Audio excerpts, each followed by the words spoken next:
So we're going to talk about some interesting stuff today on Indie Thinker. First of all, we're going to talk about the judge in the Dante Wright case and how that judge was basically accused of racism for simply showing sympathy to the officer involved in that shooting. We'll get into all that, but then we'll also look at Justin Trudeau and how he's continuing his state of emergency.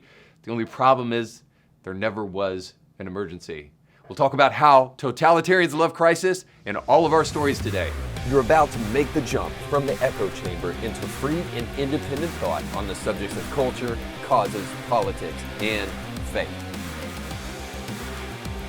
Hey guys, welcome to the show. Have you tried this out? The thing with Android phones, if you tell Google that you're straight and then you tell it you're gay, the difference? Hey Google, I'm straight. I'm sorry to hear that. I think you're awesome, and you are not alone. I hope I can be an ally to you, and there is help if you need it. Hey Google, I'm gay. Thank you for telling me. Being true to who you are is a beautiful thing.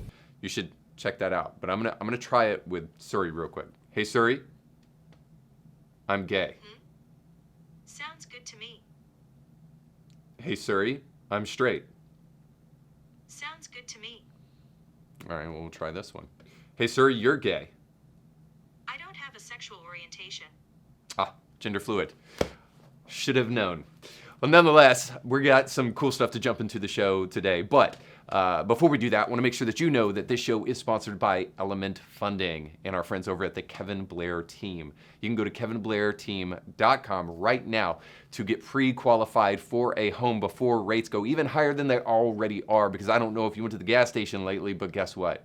Gas prices are going up again. Let's go, Brandon. But the reason they are is because we're on the brink of some pretty big upheaval with Russia, and so gas prices are going to get higher and higher and higher. And one of the things that's going to continue to get higher, along with everything else in this administration, is interest rates. So make sure to go over there, check out our friends at the Kevin Blair Team, and tell them Indie Thinker sent you. You can go get pre-qualified for a home right now, or you can go refinance your home before it's too late. So once again, go over to kevinblairteam.com, let them know we sent you. I was listening to a podcast the other day, and they suggested that shame has no place in the Christian church. Unfortunately, shame is actually a really awesome tool. And as much as I love shame and shaming the dishonest left and progressive Christians for their inability to simply read a Bible, I have to say, our country is actually a pretty great place to live in the midst of all the insanity. By any objective standard, racism exists, but the American West is so objectively not racist that new forms of racism are needing to be invented all the time. See Jesse Smollett. Now, the left is talking about bamboo ceilings for Asians, per capita the highest paid demographic in our society, and colorism, which, by the way, was created by black people as a way to discriminate against other black people. So free are we that people are literally risking their lives to get here. And now people like John McWhorter are brave enough to finally stand up and say that black success is not dependent upon white people and systems of oppressions, but rather personal decisions is probably the biggest obstacle to black success. Here's him saying that. What I was saying there was that Barack Obama's election proved that racism isn't what it used to be, and I will openly own that what I meant then, because I mean it now, is that racism, although it's a bad thing, although we must tamp it down, is not as conclusive an obstacle to black success as we often say. On the climate change front, we're seeing how we can adapt and change. Wind and solar energy now regularly outcompetes fossil fuels in most regions of the world. Electric vehicle growth has the potential to reach 90% of the market share by 2030. The 2020 election of U.S. Environmental Protection Agency's comprehensive annual report on nationwide greenhouse gas emissions released in 2000 said that greenhouse gas emissions have fallen by 10% and power sector emissions have fallen by 27%, even as our economy has grown by 25%. So now, you bunch of cynical sons of guns, you're probably waiting for the but there isn't one. Well, except maybe one. A Chapman University study asked people for their top 10 fears, and I bet you can't guess what was number one on the list. By a long shot, coming in at 73.6% of the people that were surveyed, they said their worst fear was corrupt government officials. Now, you can blame Trump for that, but That would be totally to ignore the fake Steele dossier and the Durham report, which already basically said that Russian collusion and that whole scandal was totally fabricated by those moral and well-rounded Clintons.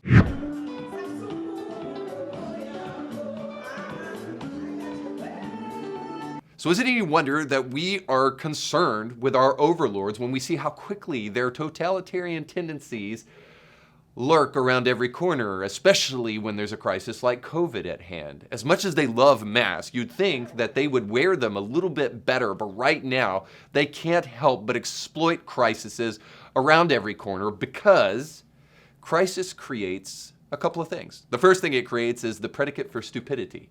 If there's a crisis, then it has to be changed, and people will suspend their logical, rational mind in order to go after this crisis. The left think when people hear the word crisis, they'll suspend all rationale and trust them completely. And unfortunately, they have a warrant for this belief, right? Because climate change is proof positive. While the left is pressuring Biden to declare a climate emergency, climate scientists are noting that constant and often poorly supported doomsdaying threaten the credibility of the movement. If everything is climate change, nothing is, in other words. If everything is racist, nothing is. If you actually care about racism and climate change, you'd be very careful to note progress as much as real instances of actual racism and real instances of climate change. So here's another problem. Constant crisis talk numbs you to actual threats. We are supposed to listen to pastors fight racial injustice, but they've never once spoken out against the abortion lobby in black communities. Some call this whataboutism, but the number one black killer in America is abortion. And the work is never done talk is merely an attempt to just increase market viability for those who are greedy. According to Forbes, DEI, diversity, equity, and inclusion training, is not working in the workplace. So of course, what's the suggestion? We need more diversity, equity, and inclusion. God forbid that we actually admit that we've made some real progress in the past 60 years, not to mention 100. No, everything has to be Jim Crow or the untamable Jim Eagle, which, by the way, is a great name for a band, the Untamable Jim Eagle. And finally this, crisis is also that squeaky wheel that gets the grease. The most cynical of all the moves of those on the left is to declare a crisis just to draw attention to whatever issue you believe will win elections or secure power. Why else has BLM absolutely disappeared off the map? Well, it's no longer an election year. But hide and watch, you'll see Black Lives Matter crop up again around 2022 and election time in September maybe, or maybe just around the 2024 presidential elections. So crisis is the, well, I'd like to call it a trump card, but rather it's the Leninist Marxist card, to be honest with you. Declare everything a crisis and you'll get your revolution. This is why we have to be careful of those who wish to use crisis for their own greedy, evil agenda. A wise man once said that you can do a lot with bayonets, but you can't make people sit on them. So you can force people to do something, but if you're gonna have a long-term solution for usurping authority and pushing people and controlling them, well then here's what you have to do. You have to convince them that your abuse is in their best interest. And right now we still have a group of people who basically have Stockholm syndrome in the United States, who want their abusers to keep on telling them what to do. But for those of us who want to think for ourselves, you'll see some headlines today and why we need to be a little bit more thoughtful when we see them. Let's jump into that.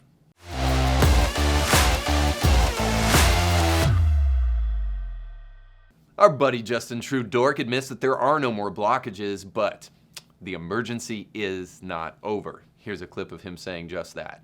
But even though the blockades are lifted across border openings right now, even though things seem to be resolving very well in Ottawa, this state of emergency is not over. Now you would think maybe he's talking about the emergency of a government stealing money from its people, or taking over companies and telling those companies what to do and becoming basically emissaries of the state rather than private citizens. You might even think it's perhaps mounted police running over citizens for no apparent reason. But no, that's That's not the emergency. Of course, the emergency is any threat that comes against Justin Trudeau and his power. But not to worry, we've got the chief of police in Ottawa, Officer Bell, stepping up to jump into this situation and defend the people that he has taken an oath to defend. So here's a little bit of that. If you are involved in this protest, we will actively look to identify you and follow up with financial sanctions and criminal charges. Absolutely. This investigation will go on for months to come. It has many, many different streams, both from a federal financial level, from a provincial licensing level, from a criminal code level, from a municipal breach of court order, breach of court injunction level. It will be a complicated and time-consuming investigation that will go on for a period of time. You have my commitment that that investigation will continue, and we will hold people accountable for taking our streets over. Now, by the way, if you think to yourself that it's really not a good look for the police chief to just come out publicly and threaten citizens with long investigations that will go for a long, did he mention long time? It's okay, because he makes up for it later in this clip where he's speaking about the trucker convoy and what he will do to those who continue to protest. So here's a little bit of that. I will look for you. I will find you. And I will kill you. Now, in one way, Justin Trudeau is probably right. The emergency is not over because Justin Trudeau is still the Prime Minister of Canada. And until that's rectified, there will probably always be a state of emergency in Canada. We all know what's really going on here. This state of emergency is not because there's any emergency. The only emergency is a threat to Justin Trudeau's power and a threat to his credibility. I wish he understood that what he's doing actually is a greater threat to his credibility than anything that these truckers are doing. But we all know the point here is this, is that totalitarians love crisis. So the state of emergency is merely an attempt for Justin Trudeau to secure power and to push away anybody who wishes to come against him. But I would encourage us all to refuse that kind of overture by doing the best we can to not only pray for and support these truckers in this protest, but also to send money their way if at all possible, in a way that the government can't steal from them. All right, so let's move on to the next headline. So Wright family, activists see injustice in Potter's sentence. Now, I just love that headline, first of all, before we go into the backstory here, for those of you who don't remember this case. But I love the backstory because we're supposed to believe that the activists really care about what took place here more so than actually getting their name in headlines. But nonetheless, if you guys remember, Kim Potter was the officer who allegedly tried to grab her taser, but grabbed her gun and ended up shooting Dante Wright when he was resisting arrest. So this is kind of not your typical run-of-the-mill cop Black Lives Matter story, because the cop admittedly, from the very beginning, said that the use of force was not justified. And so with that being the predicate, many people believed that Kim Potter was probably going to do some time, and indeed she is going to do some time because she was convicted of this crime with Dante Wright. However, I want to take you back at least just to go over the story, because the original talking point was that Dante Wright was pulled over because of his air freshener. Of course, that's not the truth. You get that a little bit in this AP story. He was pulled over because he had a suspended tag. Now, when he was eventually pulled over, they ran his license and all of that stuff. They found that he had a gun charge and that he had a warrant out for his arrest. And so they attempted to arrest Dante Wright, and of course, like a good citizen, he resisted arrest, tried to pull away, and that's when the gun came out instead of the taser. Now, far be it from me to suggest any motive here or any kind of justification for what took place here. I think what we just saw was that justice was served. But the talking point here has actually nothing to do with Kim, has nothing to do with Dante Wright. If we dig into the story, you'll see what this story really is about. Family members and activists applauded in December when a mostly white jury convicted Potter of both first and second degree manslaughter. This week, they felt as if justice was yanked away when Judge Regina Chu gave Potter 2 years, well below the presumptive sentence of just over 7 years she had faced under state guidelines. So according to Levi Armstrong, he said the sentence essentially rolled back the jury's decision to find Potter accountable, and that Chu's demeanor, Chu is the judge again, Chu's demeanor and comments during the sentencing stoked disgust and showed how black people are viewed in the justice system primarily as defendants rather than victims. The judge made Kimberly Potter look like the victim, she said. All right, so the real issue here at the end of the day is that the judge said some nice things to Kim Potter and then also gave her a more lenient sentence based upon what took place here. Now, I know that there's going to be some disagreement here, but here's what I would say. If what actually took place is what Kim Potter said, and it wasn't just a lie, but she accidentally grabbed her gun rather than her taser, which, by the way, meets, at least for me, and should for you, the barrier of rational and logical plausibility. Because the reality is when somebody is resisting arrest, you're in a high tense situation, you have to grab something very, very quickly. It's very understandable that you might grab the wrong thing. Now, I don't know if that's just a talking point, but here's the point. No one else does either. So the assumption of guilt given to Kim Potter here is really what's behind the fact that they didn't like the sentencing. Now, they would have liked it to be much higher. I can understand that if you're the family. The activists here want it to be much higher because they believe that they continually have to prove the narrative that the justice system, along with other systems in America, are systemically racist. When the much more plausible explanation here is just simply this, that Kim Potter made an unfortunate and tragic mistake. If we are willing to consent to that plausible reality, then it only makes sense that you would have sympathy for Kim Potter here in this instance. That you would have sympathy for this officer who did something that she deeply, deeply regrets. But unfortunately, that kind of forgiveness and that kind of morality goes by the wayside when we have a narrative to prove. And here is the point, is that if that's true, then what actually is going on here is that the narrative matters more than lives, matters more than Dante Wright's life, and matters more than Kim Potter's life. Now, I want to remind you of something that happened not so long ago in a somewhat dissimilar instance, but where a white female police officer shot a black man on accident. So, I'll show you that clip. I don't even want you to go to jail. I want the best for you. Because I know that's exactly what both of them would want you to do.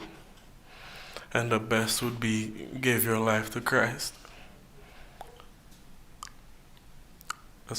I'm not gonna say anything else. I think giving your life to Christ would be the best thing that both of them would want you to do. Again, I love you as a person, and I don't wish anything bad on you.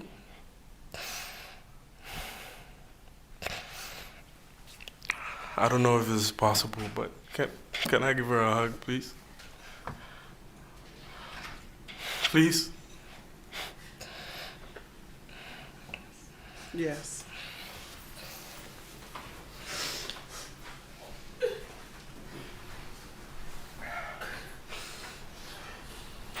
All right, so I know what you're going to say.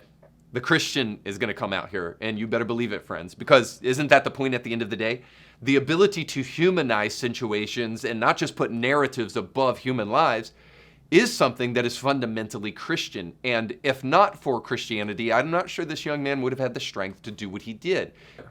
But she believed that she made an honest mistake, and he knew that she was going to serve time as a result of that mistake, and she was going to pay for her crime, just like Kim Potter is here in this instance. But he gave her, even if not the benefit of the doubt, at least he gave her something. The milk of human kindness, if you want to call it, but gave her the forgiveness that we really need right now in any of these situations that we're facing. And so the point is, as long as we support narratives that are antithetical to humanity, don't be surprised when we keep on devouring one another and we abide by the policy of the left, which is mutually assured destruction. If we believe that Kim Potter made an honest mistake here, then perhaps you might find it in your heart to say, she's paying for her crime, she's going to jail, but I can understand the difficulty she must be going through knowing that she made this horrible, life-altering mistake that she will never be able to forget. All right, let's jump into our final headline. The real threat of COVID misinformation obviously isn't coming from Joe Rogan, it's coming from the CDC, who isn't publishing large portions of their data. Namely here, the data that the CDC was not reporting to the public was that from ages 18 to 49, those adults did not benefit significantly from boosters. Here's what the article says. When the CDC published the first significant data 2 weeks ago on the effectiveness of boosters in adults younger than 65, it left out the numbers for a huge portion of that population. 18 to 49-year-olds, the group the data showed was least likely to benefit from extra shots because the first 2 doses already left them well protected. The agency recently debuted a dashboard of wastewater data on the website that will be updated daily and might provide early signals of oncoming surge of COVID-19 cases. All right, so there's no need for Jeopardy music here, but just a quick question, and this is going to be brief and straightforward. When we're in the middle of a pandemic, we're told that this crisis demands that we trust the science and that we rely upon our government officials. When they're taking big sections of data and refusing to publish it and refusing to tell you about it, what's the immediate response of those people? What's the first thing that we're going to do? Well, we're going to think you're lying to us. And in fact, we're not going to only think you're lying to us about this issue, but we're going to say to ourselves, what else could they potentially be lying about? So is it any wonder when the CDC comes knocking and they say, trust us, we're the scientists, we have your best interests in mind, that we don't trust them. Rather, we think of them like the boyfriend that won't let you see the text messages. All right, let's jump into our final segment, Christianity Not Today.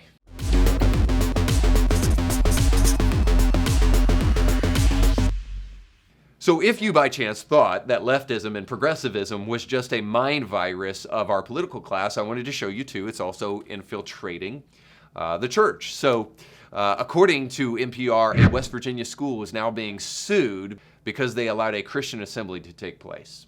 Now, I don't want to dig into this story too much. You can see all of our links and all of our sources down below in the description of this episode. But I'll just give you the summary here. So during school hours, there was a Christian assembly that took place in an auditorium or a gym or something like that. And there were some kids that were thought to have signed up, that the teacher thought signed up for this thing, and then they sent them to this assembly. But this assembly was completely volunteer. You were not forced to go to it. It was simply something that you could volunteer to be a part of. And so these kids were then essentially forced to go because the teacher told them to go, and then they did so. And these kids came back, and then they staged a walkout the next day. And now there's some people that are going to sue the school for doing this. Now, the reason I bring this up in Christianity Not Today, because here's the real confounding thing for those of us who are Christians. You can't bring up a Bible in class and teach from it, right? You can't flip open the pages of the Bible. You certainly can't pray with kids. You can't have a teacher get up in front of their students and say, today I would like you to search your heart and to ask Jesus to come into your heart if you believe that he is real. No, you can't do that because you'll be sued by the NAACP, the Anti-Defamation League, and who knows who else. Any number of leftist nutcases will come out of the woodwork to make sure that that teacher never sees the light of another classroom. But oddly, at the same time, the left is objecting to the fact that kindergartners through third grade, kindergartners through third grade in Florida can no longer learn about transgenderism and about homosexuality. Like, it's mind-boggling. Now, admittedly, probably not too hard for me, but mind-boggling to suggest that it is radically intolerant and unacceptable for children to learn about this stuff in their elementary schools, K through 3 now. And it's not even, by the way, this bill doesn't even ban teachers talking about this at later stages in the game, but it just says merely kindergarten through third grade. Teachers, can we please not have conversations about this? Can we not groom children at this young age to believe nonsensical versions of reality? So the obvious hypocrisy here is incredibly clear. A voluntary revival at a school and a forced class being taught to kindergartners and third graders. But this is what they're objecting to in Florida right now. Now, there was an amendment that was also proposed to this supposed Don't Say Gay bill, and this amendment would force teachers, if they felt that there was some influences going on in the kid's life that were making them identify with some different sexual preferences, whether that be transgender, gay, or anything like that. If that was happening to this child, they added an amendment to this bill because they felt like there should be open communication between the teachers and the parents. And of course, people on the left lost their stuff. Because what needs to happen is you need to be able to send your kid to school, know nothing about what happens there, not know anything about the books that they're reading, and not have any say-so in their education. And if your child believes that they might be transgender, well, then they need to be sent immediately to a health counselor, where they will then be sent to somebody who can give them hormone blockers, all that without the parents' knowledge. Now, that's the world the left would like to live in. It's a totally ridiculous and ludicrous world. It's a world where kids are not safe, and certainly not the property of their parents. No, they're the property of the state. I wonder why we think Marxism is such a big deal. Nonetheless, they're the property of the state. So when this amendment was proposed, it got a lot of backlash from the left. Now, the amendment has been pulled from that supposed Don't Say Gay bill in Florida, and now it's just simply that you're not allowed to talk about this with kindergarten through third grade. I guess what I'm trying to say is this, is that those parents are the stopgap for teachers that do not have the best interest of those kids at heart. The parents are the ones who should be making those decisions. And it is absolutely ridiculous, ludicrous, illogical to suggest that all teachers, no matter who they are the experts, and that they should be the ones who are deciding what children should learn, and that they will always do what is best for the children. We know better than that. There are teachers who get into teaching not because they have the best interest of the kids in mind, but because they actually have another agenda in mind. Whether that be indirectly indoctrinating kids to radical agenda items, or whether it be because they actually have perverted tendencies and they wish to groom kids to be more like them. I somewhat find myself feeling like I'm yelling at the clouds when I talk about stuff like this, because here's the real point. When you take Bibles out of schools, when you take prayer out of schools, is it any wonder why we have this slippery, subjective slope for what is good and for what is honest and for what is true? When we take the one thing that continually points us back to biological, scientific realities, though not a scientific textbook, more of a history book than a scientific textbook, but when we have a book like that, and I know you don't know which book I'm talking about, but when we have a book like that, that constantly points us back to that, shouldn't we have some recognition of the fact that we're going to continue to wallow in crisis, and we're going to continue to let people use the subjective standard of crisis over us and to manipulate things until we return to a standard of truth that wove the fabric of our society together, and a truth that as we continually step away from it, we see the edges being frayed. Maybe that's not the best English in the whole wide world, but suffice to say, hopefully you understand. The point is don't be surprised when there are those who are weak-willed and insecure, who anytime their power is threatened, they'll take advantage of the darkness to manipulate people. That's going to happen until we find our way to the light, until we find our way to an objective standard, to objective truth, until we're willing to admit that maybe at first glance we might have been wrong about this whole Christianity thing, and we might have been wrong about this whole religion thing and how important it is to our society. Until we're willing to admit that, we should be not very surprised when we find ourselves groping around in the dark and butting heads with each other. All right, thanks so much for watching. Don't forget to like, share, and subscribe. We'll catch you next time. You can catch brand new episodes of Indie Thinker with Reed Huberman every Monday, and weekly bonus episodes to keep you thinking throughout the week. But you have to subscribe and click the bell to be notified when new episodes drop. If you enjoy this content, make sure to like this video and share it with friends.